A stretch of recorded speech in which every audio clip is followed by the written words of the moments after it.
कोशिश कर ले तू ए बहू, पर सास की नजरों में परफेक्ट तू कभी नहीं बन सकती।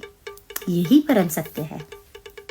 तुम्हारी शादी हमने अपने बेटे से करवाई है, पर तुम कौन हो, कितनी उम्र की हो, क्या करती हो, तुम्हारे शौक क्या है, तुम करना क्या चाहती हो, इससे हमें घंटा फर्क नहीं पड़ता। पर तुम्हारा काम है हमारे बेटे को खुश रखना, हमें खुश रखना, इस घर को खुश रखना, हमारे रिश्तेदारों को खुश रखना, पर तुम्हारी खुशी से हमें कोई वास्ता नहीं है।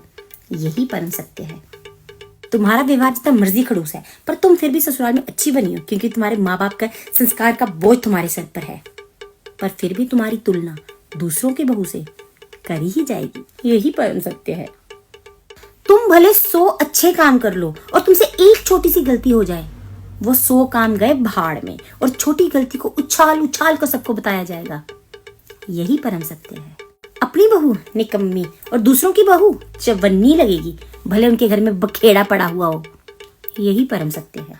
बहू जितनी मर्जी कोशिश कर ले उनको अपनाने की, उनको मम्मी पापा बनाने की, पर बेटी नहीं बन सकती। यही परम सत्य है। बहू जितनी मर्जी अच्छी है, सास जितनी मर्जी अच्छी है, दोनों का रिश्ता जितना मर्जी अच्छा है, पर फिर भी फोन आने पर बहू की थोड़ी सी चुगली हो ही जाती है। यही परम सत्य है। तो जितनी कोशिश करोगे दूसरों को खुश रखने में, इतने ही खुद दुखी हो जाओगे, पर जितनी कोशिश करोगे खुद को खुश रखने में, दूसरे अपने आप खुश हो ही जाएंगे। यही परम सत्य है।